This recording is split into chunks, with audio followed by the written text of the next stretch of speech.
just take it one day at a time. So during my tenure at Delaware State University, I was able to get an internship with the Natural Resource Conservation Service through the USDA. And then the following summer, I was able to do an internship at Purdue University. And then my third year, I was able to do an internship at Michigan State. I knew I needed to get as much hands-on experience as possible because I knew test scores wasn't going to get me any further in life, along with trying to balance a decent GPA while working 20 hours and taking 18 credits at a time. So following my internship at Michigan State University, I had a mentor, and I was really interested in going to graduate school, but I told you what my SAT scores were, and Lord knows I didn't want to take a GRE. For those of you who don't know, it's equivalent to an ACT to get into undergrad, but it's kind of like it's a test you have to take to get into graduate school. So I took the GRE, and it was so bad I don't even remember what I received. But I was able to keep a 3.0 GPA, and by me going from throughout college and doing those internships, I had hands-on experience, and so that was able to help me get over the test or the GPA hurdle. So after my internship at Michigan State, I was able to get a student coordinator position with the Ecological Society of America. When I was applying to graduate school, my mentor was very honest, and he said, you know, Jeremy, you're not ready for graduate school yet. You need to, strengthen your application. So with that being said, he said, you have a really gift of working with people and working with students and making them feel confident.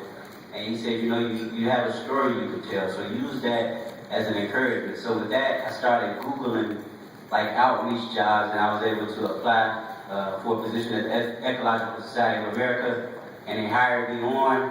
I worked there for 2 years, and then I was able to build my application packet to get into graduate school, and I found a graduate advisor, Fred Jansen at Iowa State University. It was closer to home, only 5 hours from Chicago, so it was close enough to home that I can get back if I needed to, but far enough from home that those 3 people out of my cohort who weren't murdered or incarcerated, they couldn't come knocking on my door in the middle of the night. So off to Ames I go, and I had a real sincere interest of, coming up with a program where I can give back to inner city youth in Chicago. So we wrote a grant to the National Science Foundation, and we was awarded the grant through them and the Ecological Society of America. And I helped find the Turtle Camp Research and Education and Ecology program. So if you Google my name and Google TREE, it's a high school program where we bring students for a 2-week internship, and we give them a stipend. We cover all research and travel supplies, and they come out and they design their own experiment, particularly working with reptiles and amphibians, but the nature of their project varies based on their interests. And then there's a reciprocal mentoring relationship in which the high school student is paired with an undergraduate mentor. The undergraduate students are paired with graduate student mentors. The graduate student mentors are paired with postdoctoral researchers. And then the principal investigator kind of oversees the whole program. So that's my way of giving back to Chicago. I try to work with at-risk youth, particularly from urban communities, who wouldn't get exposure to biology and science and engineering. At-risk youth is what I call them. So some of these students are going on, after I contact them after a couple of years of going through the program, they're actually going to college and doing great things and being a good advocate for science and technology and engineering and geosciences for their community. So they're now giving back to their community. They're getting scholarships, they're getting fellowships, they're getting grants.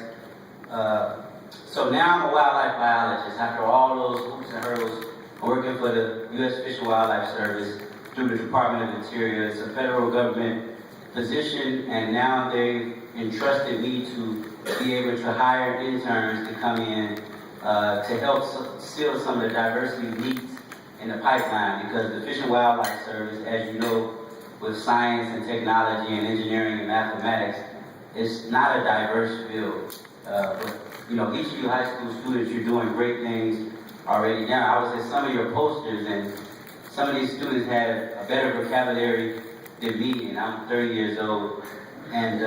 But just a few closing points. I just want to tell any of you, don't doubt yourself. All my rejection letters I get, I frame them. I keep them. I frame them for motivation and encouragement. And now I run into some of these people at some of these conferences, and they say, "Oh, you're gonna come apply for a job with me?" And I use my silence as my way to answer to them. I'm comfortable. I'm happy where I am now. My second point would be, set goals and prioritize. At the poster session, I came into contact with two young ladies, Chu and Angelica. And Chu, where are you, Chu? Stand up. This young lady, I'm sorry to put you on the spot, but I'm really not. But she received a full ride scholarship at MIT in Massachusetts.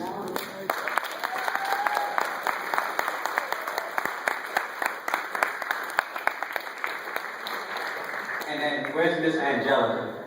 Did I say it right? Stand up, Angelica. I just want you to know, you heard about what my ACT score was. So you got me beat by about 8 points already, so you'll be okay. As well as, don't be afraid to network and find a good mentor.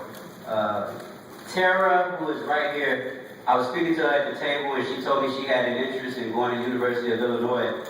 So just through me networking here, I ran into Dr. Webbles, and he happened to be a distinguished professor at University of Illinois, so I was able to hook those two up. But just what a difference of 5 minutes could make just introducing yourself, and so I'm looking forward to hearing from these two to see what comes of that. Next is surround yourself around positive people, people who have your best interest at heart. It's not what you know, it's who you know. But just surround yourself around positive people and volunteer and get hands-on experience to strengthen your resume so that you can have better chances of making it to where you want to go in life. Another thing is to take full advantage of the resources that you're presented. I mean, here in high school, you're at a conference with over 22,000 people. For us in the MS-PhD program, I don't know if any or many of us can say that we had that opportunity in high school.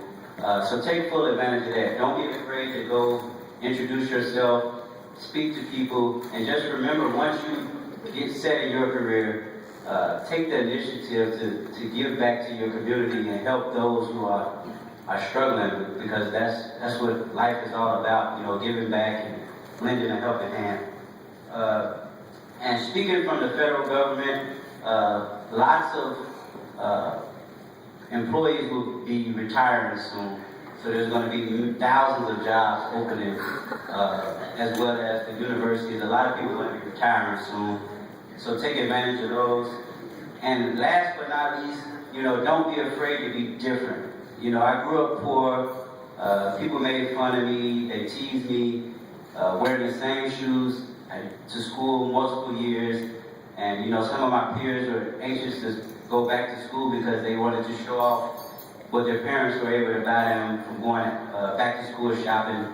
But, with me, I had to earn my lunches. And some of my most favorite dinner meals were syrup breads and peanut butter and jelly sandwiches. And fortunately, I'm healthy now, and now I'm able to only eat peanut butter and jelly sandwiches by choice. But it's okay to it's cool to be smart. I mean, in my community in Chicago, people think cool is turning on BET or MTV or ESPN, and unfortunately those people were able to make it, but not many people make it to be rap stars or movie stars or LeBron James or Alex Rodriguez or something like that. But it's okay to be smart. It's cool to be smart. And if I knew how to rap, I'd make a video about being smart and being cool. But don't be afraid to be different. Find a good mentor. Take full responsibility for your actions. Try to make good decisions, because the decisions you make can follow you a long way. And I think one of the best decisions I made was, taking my $100 that I had made and my suitcase and going 800 miles.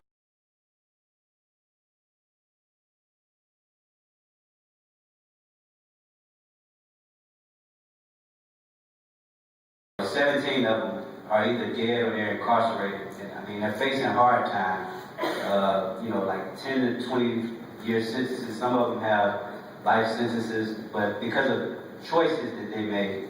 So, hats off to each of you high school students and to the mentors who are coming back to lend a helping hand. But I'm a living witness that if I was able to make it by selling earthworms to fishermen, a lot of you can make it. So with that being said, I'm going to shut up and feel free to get a hold of me.